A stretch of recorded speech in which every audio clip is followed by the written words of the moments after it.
It was a bright afternoon in a small American town called Greenville, located just outside of Boston. The streets bustled with cars and pedestrians moving between brick buildings and tree-lined avenues. On the corner of Main Street stood a well-known upscale restaurant called the Golden Fork. It was a place where the city's business leaders, politicians, and wealthy residents often dined.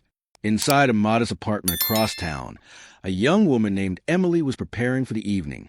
Her brown hair was brushed neatly, and she wore a simple light blue dress. Emily worked as an office assistant for a local shipping company. That evening, her boss had invited her to a business dinner with important clients at the Golden Fork. It would be her first time setting foot in such an elegant restaurant. She felt a mix of nervousness and excitement. After checking herself one last time in the mirror, Emily ordered a rideshare. The car carried her through the familiar streets of Greenville and dropped her off in front of the glowing entrance of the Golden Fork. Through the tall windows, she could see grand crystal chandeliers hanging from the ceiling. Soft classical music floated into the night air. Taking a deep breath, Emily pushed open the heavy glass door. The aroma of fine food greeted her immediately. Waiters in crisp uniforms moved gracefully between tables. Well-dressed guests conversed softly over their meals. As Emily scanned the room, looking for her colleagues, her gaze landed on something unexpected in the far corner. An elderly man sat alone at a small table near the window. His white hair was neatly combed, but his appearance stood out from the polished crowd. He wore a worn leather jacket covered in military patches. His faded cap, resting on the table, clearly read Vietnam veteran. His boots were scuffed and aged. Emily watched quietly as the man gazed out the window, lost in thought. Around him, several other diners shot judgmental looks his way. Some whispered behind their hands. Others smirked openly. A sense of discomfort stirred in Emily's chest. Something about the scene felt wrong. But what she did not yet know was that this moment would soon lead to something far greater than she could imagine. Emily stood quietly for a moment, taking in the scene. The elegant restaurant buzzed softly with conversation and the clinking of silverware, but her attention remained fixed on the elderly man. He seemed completely unaware of the stares he was receiving. His eyes were distant, focused on something only he could see beyond the window pane. His large, weathered hands rested on the table, near a simple cup of black coffee. There was no fancy meal in front of him, no glass of expensive wine, just a coffee and a small folded napkin. Emily felt a strange sense of respect for the man. She imagined the stories behind each patch on his jacket, the experiences that had likely shaped the quiet dignity he now carried. A sharp laugh broke her thoughts. From across the room, a man in a tailored gray suit stood up. He was tall, broad-shouldered, with slick-back hair and an air of arrogance. His name was Dalton Pierce, a wealthy real estate developer known for flaunting his power around town. With a glass of scotch in hand, Dalton swaggered toward the elderly man's table. The room began to hush. Some guests turned away, pretending not to notice, while others watched with amused curiosity. Dalton stopped beside the man and spoke loudly, his voice cutting through the room. "Hey, old man, you lost? This place isn't for folks like you," he sneered. Emily froze. Her heart pounded in her chest. The elderly man looked up slowly, calm but unflinching. He said nothing. Dalton chuckled cruelly and leaned in closer. "You think that jacket makes you special? This is a high-class restaurant, not a shelter. Why don't you take your coffee and go find somewhere more fitting?" A few nervous laughs echoed from nearby tables. No one intervened. The staff remained silent, unsure what to do. Emily could feel her hands trembling. She glanced around the room, hoping someone would step in, but no one moved. Everyone seemed content to let the scene play out. Her jaw tightened. Something deep inside her told her she could not just sit there. Without another thought, Emily took a steady breath, straightened her back, and began walking toward the corner table. Emily's heels clicked softly on the polished floor as she crossed the room. Each step felt heavier, but her resolve grew stronger. Conversations faded, and soon all eyes were on her. Dalton Pierce barely noticed her approach until she stood directly between him and the elderly man. She looked up at Dalton, her voice calm but firm. "Sir, that man has every right to be here," she said. "You should be ashamed of the way you are speaking to him." Dalton's eyes narrowed. He seemed more amused and threatened. "And who exactly are you to tell me that?" he asked with a smug grin. "Some secretary trying to play hero?" Emily's voice remained steady. "I'm someone who respects those who serve this country," she replied, "and I won't stand by while you humiliate him in public." A hushed silence fell over the room. Guests watched intently. The staff behind the counter froze mid-service. The elderly man, still seated, looked up at Emily with a mixture of surprise and quiet gratitude. For a moment, something softened in his weathered eyes. Dalton scoffed. "You're making quite the scene, miss," he said, taking a sip of his drink. "But fine. If you want to keep company with the likes of him, be my guest." He turned sharply and strode back toward his table, his arrogant smirk fading as he noticed the stares of the other diners. Emily exhaled slowly. Her heart was still racing, but she did not waver. She turned to the elderly man. "May I sit with you for a moment?" she asked gently. The man nodded, motioning to the empty chair across from him. "My name is Frank," he said in a low voice. "Frank Harris." "Emily," she replied with a small smile, taking a seat. For a while, they spoke quietly. Frank told her he had served in the Marines during the Vietnam War. Since returning, he had lived a quiet life. His wife had passed away a few years earlier. Dining alone wasn't new to him, nor was the judgment of strangers. But no one had ever stood up for him like that before. As they spoke, neither of them noticed a young waiter in the corner discreetly raising his phone and snapping a photo of the moment. Emily sitting with Frank, while other guests looked on. That simple act would soon set off a chain of events that no one in that restaurant could have foreseen. Emily and Frank continued their quiet conversation as the atmosphere in the restaurant gradually returned to normal.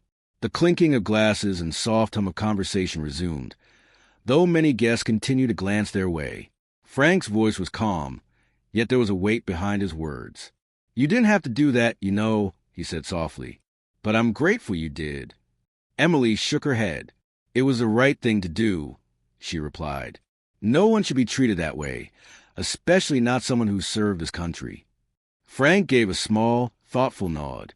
For a man who had likely seen more in life than most, there was a quiet strength in his presence. They spoke for another half hour, sharing stories over coffee.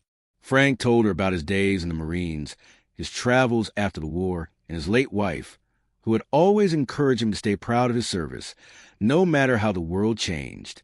As their conversation wound down, Frank looked at his watch and stood slowly. "I should be going," he said. "But before I do, I want you to know you have my respect. And you have more friends than you might think."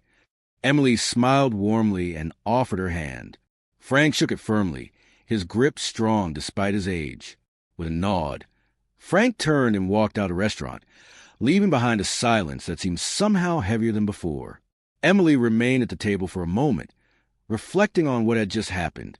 Meanwhile, in a corner of the restaurant, the young waiter who had captured the photo earlier was busy uploading it to his social media account.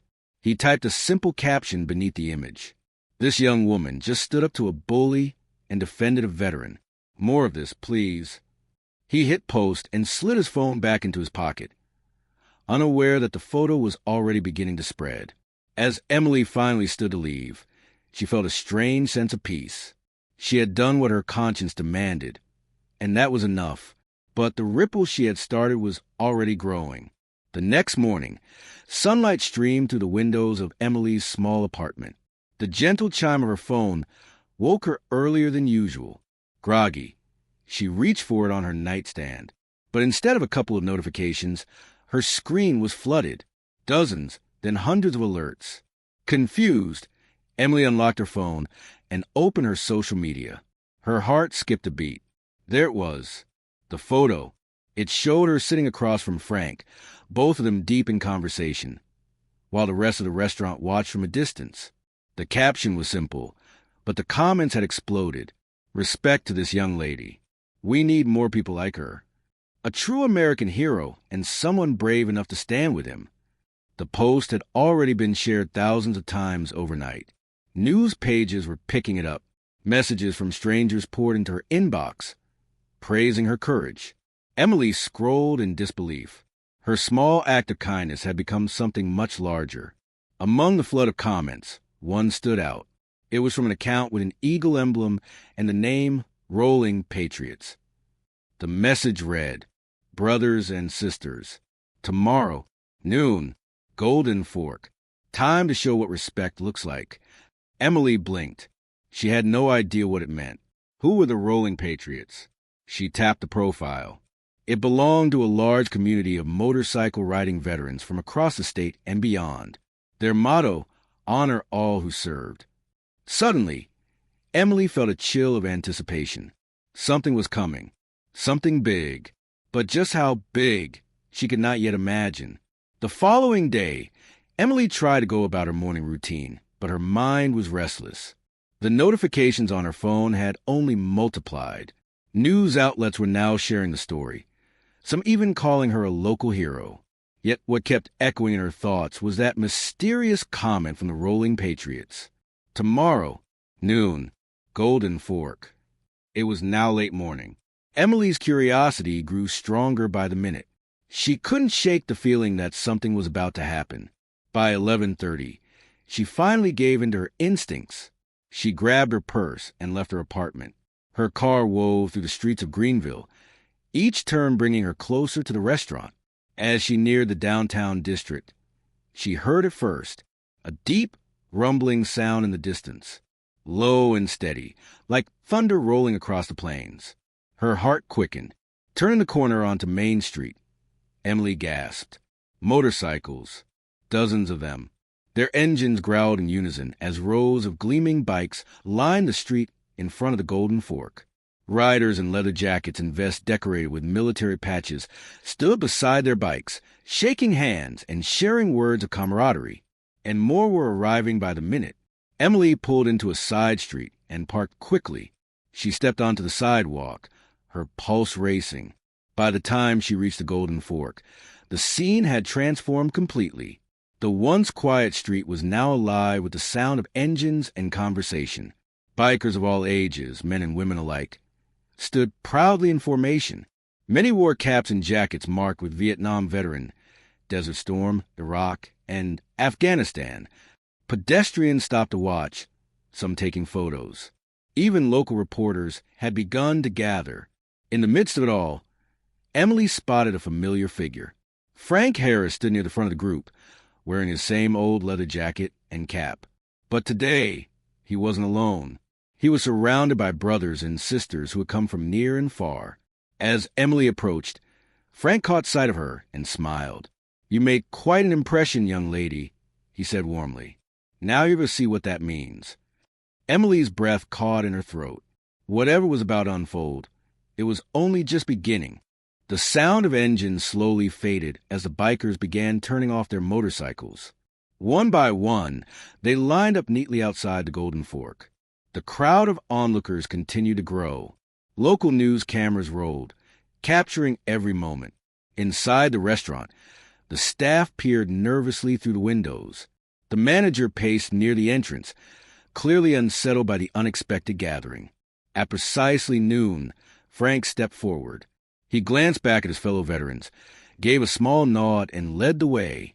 With measured steps, Frank opened the door to the Golden Fork. The other veterans followed, not with arrogance, but with dignity. The once silent restaurant was suddenly alive with the sight of military patches, leather jackets, and weathered faces that spoke of experience and service. Guests already seated looked up in surprise.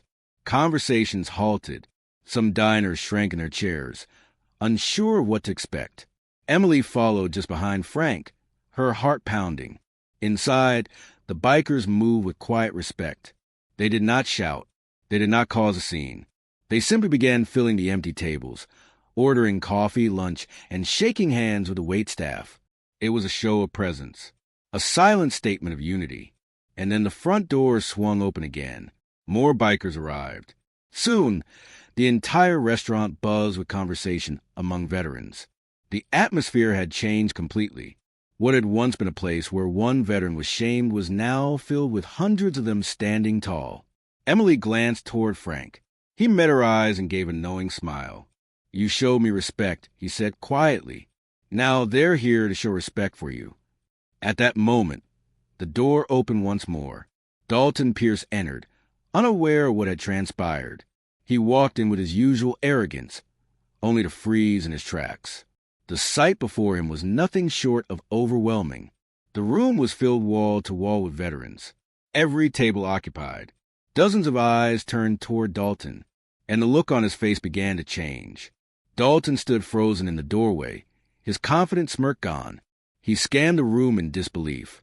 The same restaurant where he had strutted so proudly the night before was now filled with men and women in leather jackets, military patches, and solemn expressions. The low murmur of conversation died down as more veterans noticed him. Frank, still seated near the center of the restaurant, leaned back slightly and locked eyes with Dalton. He did not speak, nor did he need to. Emily stood nearby, watching the scene unfold. Her heart raced. She hadn't expected Dalton to show up. Dalton's eyes darted toward the manager, as if seeking some kind of support. But the manager, clearly intimidated, stayed behind the counter, unsure of how to handle the situation. For a long moment, no one moved. The tension in the room was palpable. Finally, Dalton seemed to gather himself. He straightened his shoulders and attempted a forced chuckle. "Well, looks like there's some kind of reunion here today," he said, his voice cracking ever so slightly. No one laughed. No one responded. Frank rose slowly from his seat, the room growing even quieter as he did. He adjusted his old leather jacket and took a step forward. His voice, when it came, was calm but carried the weight of a man who had earned the right to be heard. "Yesterday, you thought one man was easy to push around," Frank said evenly. "Today, you see what happens when brothers and sisters stand together." Dalton swallowed hard. The color drained from his face. He glanced around the room once more, realizing there was no escape from the silent judgment that now surrounded him. Without another word, Dalton turned sharply on his heel and hurried out of the restaurant. The door swung shut behind him with a heavy thud. The room remained silent for a beat longer. Then a wave of quiet conversation resumed. Emily exhaled deeply. The moment she had witnessed was powerful beyond words. Frank returned to his seat, motioning for her to join him once more. "You did good, kid," he said simply, but there was still more to come. The veterans weren't finished yet. The atmosphere inside the Golden Fork gradually shifted. Where once there had been tension, now there was warmth and unity. Veterans who had never met before shared stories and laughter over coffee and lunch. The waitstaff, who at first had been nervous, now moved comfortably between the tables, receiving polite nods and kind words from the guests. Emily sat once again with Frank, who seemed more relaxed now. Around them, the restaurant buzzed with life in a way that felt different, genuine, grounded, and full of respect. A few moments later, a tall veteran in a denim vest approached their table. On the back of his vest were the words "Rolling Patriots." He nodded to Frank, then turned to Emily. "Ma'am," he said with a deep, respectful voice, "on behalf of all of us, we want to thank you for what you did. Not many would have stood up the way you did." Emily blushed, unsure of what to say. "I just did what anyone should have done," she replied softly. The man shook his head. "You did it when no one else would," he said. "That means something." He looked around the room and then raised his hand. The conversation in the restaurant faded again as more veterans turned their attention toward their leader. "Brothers, sisters," he called out, "we owe this young lady our respect. For standing up when it mattered. For standing with one of our own." A moment later, dozens of veterans stood. The sound of chairs sliding back filled the room. In perfect unison, they raised their hands in salute. Emily's breath caught. She looked at Frank, who stood beside her, his hand raised in the same gesture. Her eyes welled with tears. The weight of the moment washed over her. She had never expected this. In that instant, surrounded by veterans honoring her with a salute, she understood that a simple act of kindness could ripple farther than she had ever imagined. The flash of cameras from a news cruise in the corner captured the scene. But for those inside the Golden Fork, it wasn't about the cameras. It was about honor. The room remained silent as the veterans held their salute. Emily stood motionless, her heart swelling with emotion. She had never experienced anything like this. Not the applause of the crowd, not the praise of strangers, but the silent respect of those who had given so much. Slowly, Frank lowered his hand, and the others followed. The leader of the Rolling Patriots stepped closer and extended his hand to Emily. "From this day on," he said, his voice steady, "you're one of us. You'll always have brothers and sisters here." Emily grasped his hand, her voice barely above a whisper. "Thank you," she said, eyes shimmering. "I'm honored." Frank smiled warmly beside her. "You didn't just stand up for me," he said softly. "You reminded us that there's still decency in this world. That's not something we forget." At that moment, the front doors of the restaurant opened once more. A wave of fresh air swept in as a new group of veterans entered, having ridden in late from a neighboring state. They were greeted with cheers and handshakes from those already inside. The Golden Fork, once a place of exclusion, had become a place of unity. Emily looked around in awe. The elegant restaurant now pulsed with life, filled with laughter, shared stories, and a bond stronger than any fancy decor. Then Frank stood and tapped his glass gently with a spoon. The room quieted again. He spoke, his voice deep and unwavering. "There's a lot of division out there," he said. "But today we showed what it means to stand together. And that's because of this young lady." He turned toward Emily. "And as we say in our circles, once a brother, always a brother. And now always a sister." The room erupted in applause. Veterans from all corners of the restaurant raised their glasses in a toast.